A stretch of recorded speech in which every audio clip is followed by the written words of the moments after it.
بہت سے ایسے انسان ہیں جو اپنی کم عمری میں یا پھر کسی بیماری کی وجہ سے اپنی قوت خاص کھو بیٹھتے ہیں۔ یہ تکلیف انہیں اندر ہی اندر سے کھا جاتی ہے۔ شرم و حیا کی وجہ سے وہ کسی سے اس بات کا ذکر تک بھی نہیں کرتے۔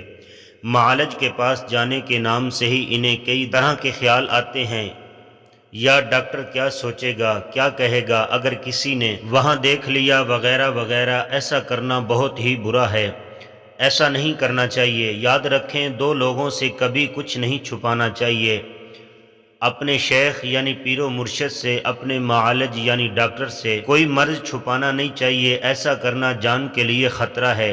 آج ہم آپ کے لیے ایک نہایت ہی مفید اور آزمودہ علاج لے کر آئے ہیں۔ جس کسی کو بھی مردانہ کمزوری ہو، اسے چاہیے سب سے پہلے اپنے پروردگار سے مغفرت طلب کرے، پھر نماز پنجگانہ کا پابند ہو، اس کے ساتھ ساتھ اپنی خوراک کا خاص طور پر خیال رکھے، اچھی اور صحت بخش خوراک کھائے، جس میں بکرے کا قیمہ، پھل وغیرہ کثرت سے استعمال کرے۔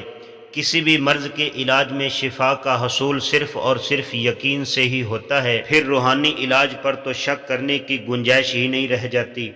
مردانہ کمزوری کو ختم کرنے اور اس مرض سے جان چھڑانے کے لیے تاحصول اول و آخر 11 مرتبہ درود شریف کے درمیان القوی جو 2100 مرتبہ روزانہ پڑھنے سے آپ کے اندر قدرتی طاقت آئے گی اور آپ اپنی زندگی بھرپور طریقے سے انجوائے کر سکیں گے۔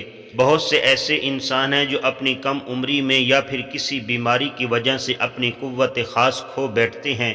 یہ تکلیف انہیں اندر ہی اندر کھا جاتی ہے۔ شرم و حیا کی وجہ سے وہ کسی سے اس بات کا ذکر تک بھی نہیں کرتے۔ معالج کے پاس جانے کے نام سے ہی انہیں کئی طرح کے خیال آتے ہیں، یا ڈاکٹر کیا سوچے گا، کیا کہے گا اگر کسی نے وہاں دیکھ لیا وغیرہ وغیرہ۔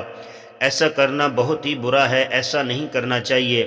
یاد رکھیں، دو لوگوں سے کبھی کچھ نہیں چھپانا چاہیے، ایک اپنے شیخ یعنی پیر و مرشد سے کوئی بات نہیں چھپانی چاہیے۔ ایسا کرنا ایمان کے لیے خطرہ ہے۔